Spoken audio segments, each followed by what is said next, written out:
Welcome back to In His Mind. So, I have to say, those ex-Warlock videos, there's one in particular that's been circulating recently, and I feel it may be a good time to comment on this because I do have a bit of a personal stake on this, and it's something I thought about for years as well. This is a little bit separate than the other parts of my life, and I wonder what would happen if they were to ever intercede, so to speak, to connect. And that was that back probably when I was around 11 or 12. I can't remember the year. I can't remember my age. I just remember the moment where I was at, which was on a canoe trip where I heard someone ask if I wanted the ability to cut down anyone in front of me. And that was it. It was nothing explosive, nothing just dramatic, no fanfare, no nothing. It was a quiet moment. And I recognized that, and I believe that was Satan asking me, trying to see if he could make a deal with me. And I think if I had ever taken that, because if there was a period of my life where I wanted power and I wanted to have it, I wanted to be strong, I wanted the whole world, so to speak. And it kind of fit with me struggling with pride as well. I don't know if I grew up having pride because of the situations that were happening to me that I noted others around me did not have. And since I didn't grow up on the internet, this is not something that was easily looked up. And, to confirm that others were out there who were going through what I went through. That's why I'm thankful for YouTube and the internet these days, is because collaborations and seeing who else has similar backgrounds and stories and offers, well, they exist, and I've been able to find some of those. But even though that was a very short moment, it was very profound in the sense that Satan wanted me. He wanted to have his hands on me. He wanted to be able to use me. And if I had said yes, I believe everything would be different and I wouldn't have been here today. My parents were some of the most godly Christian parents you could ever ask for. And they were very wise on a lot of subjects.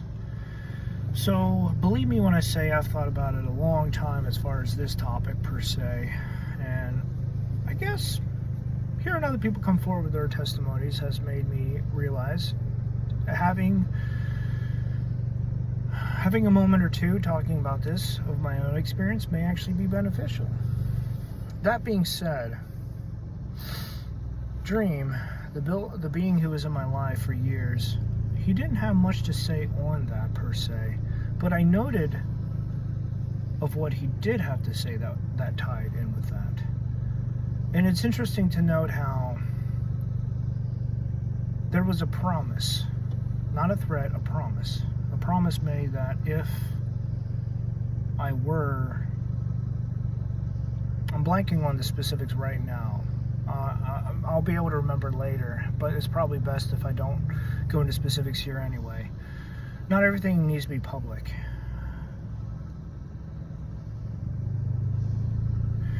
It's that if I were to change and turn and become self-focused, self-centered, selfish.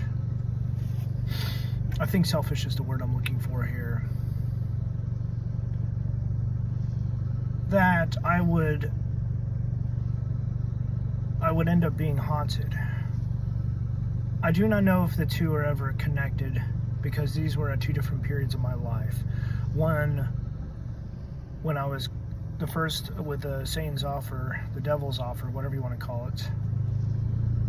Probably when I was at Camp Caleb, because this was me canoeing, and I was in a group of other people and we were going down a stream. As I said, I remember that moment. I remember the other person who was there with me.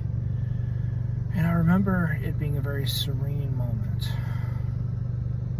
There was birds, there was life around, and I don't know why it was that particular moment that was chosen. And conversely, Dream, years later, which was after my time, while I was in the military, this was before my first deployment, by the way.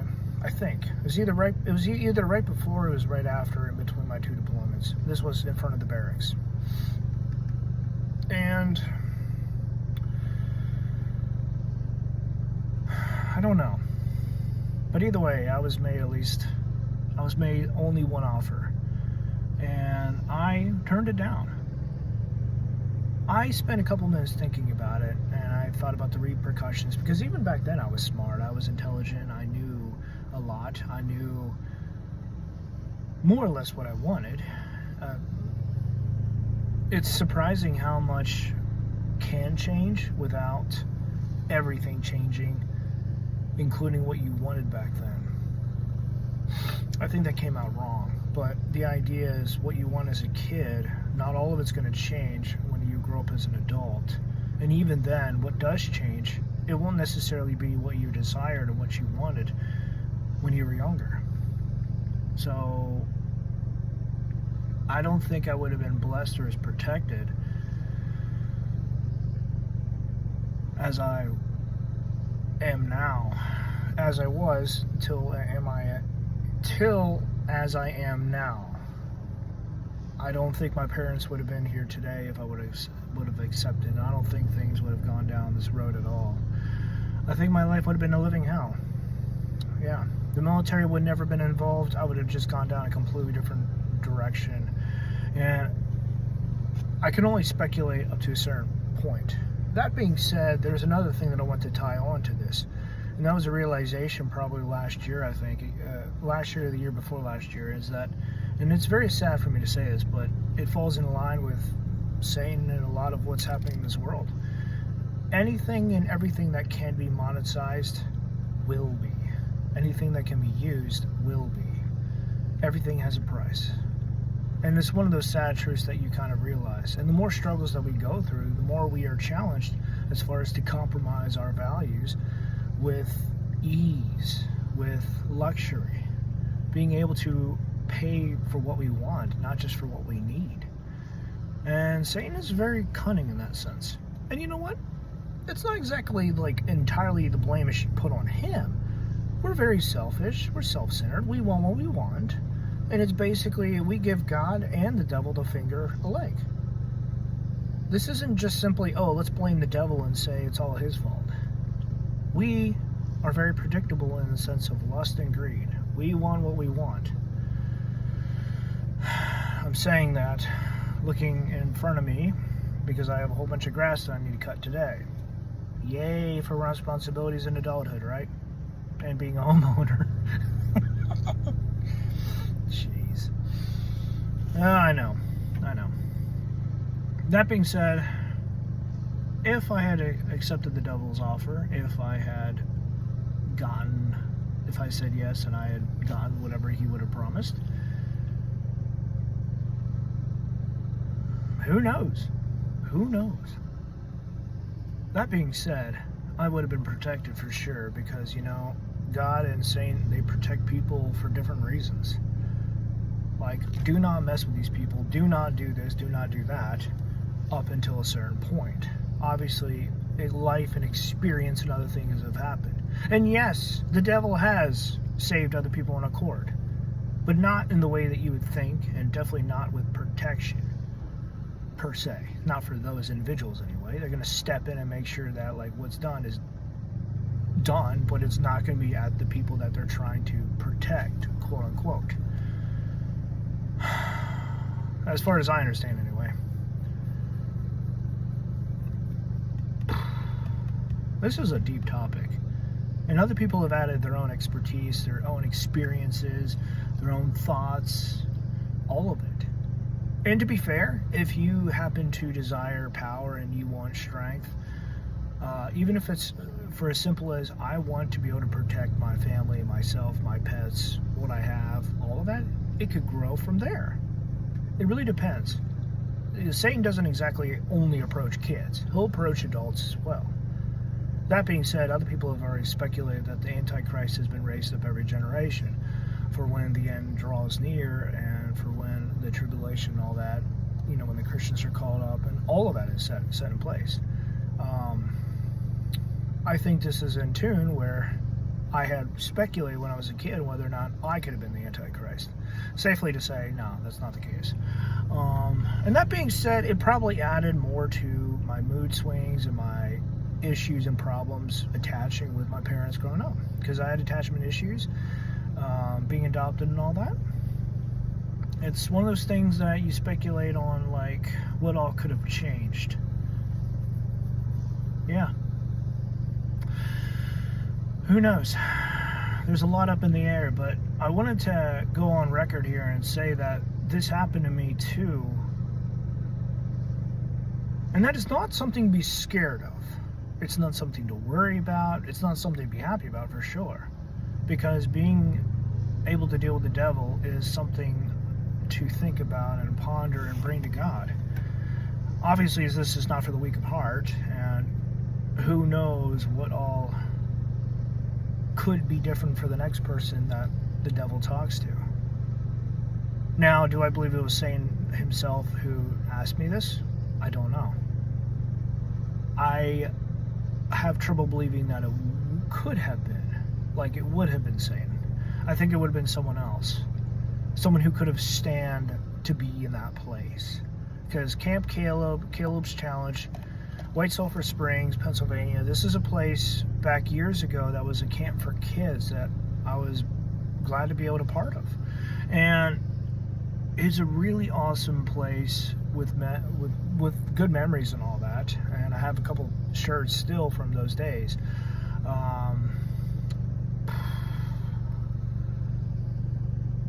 They were different colors too. Every year there was a different color. So I went 3 or 4 times, if I remember correctly. And there was a lot of fun activities there. Archery, team building, trust building, rock climbing, archery, and there was some other fun stuff too, but I'm blanking on some of the details. It was all outdoors too. Yeah, I got pictures of them too. My old kids yearbook thing that my parents started collecting up. I don't remember when, but I still have it. I haven't looked at those in a long time. But yeah, I do remember pictures being there. Anyway, why there? Why that moment? Who knows? But Satan was working on me, and he still was working on me for a very long time. And I have no idea to this day whether or not there's any ties between Dream and anything that is demonic. Because the very weird thing is, Dream would easily pass for a demon. Hands down.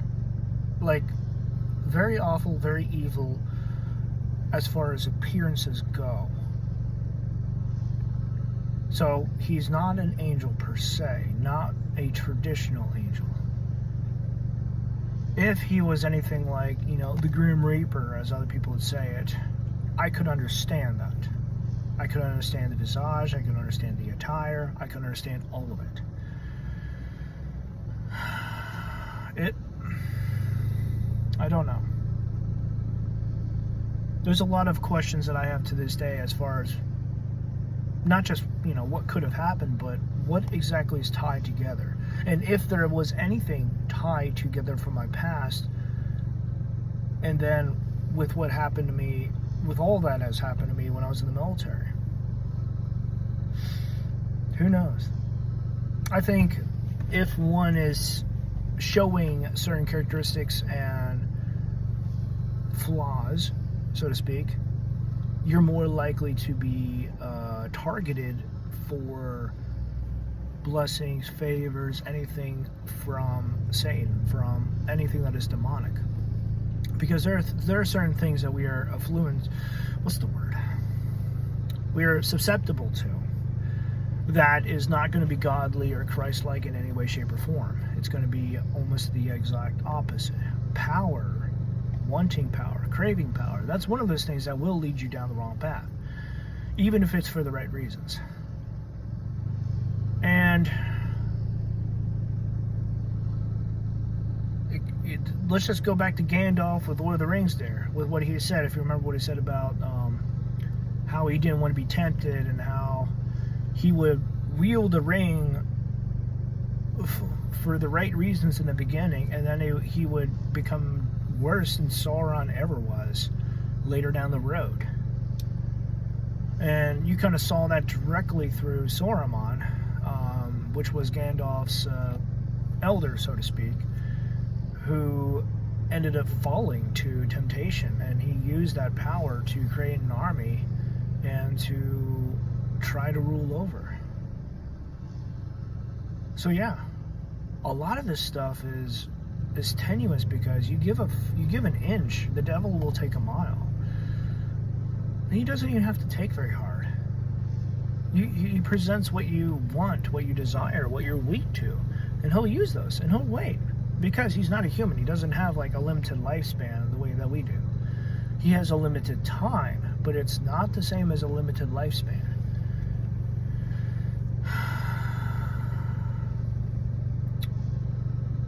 Being vigilant is tiring, but there's definitely payoffs to being vigilant and being careful.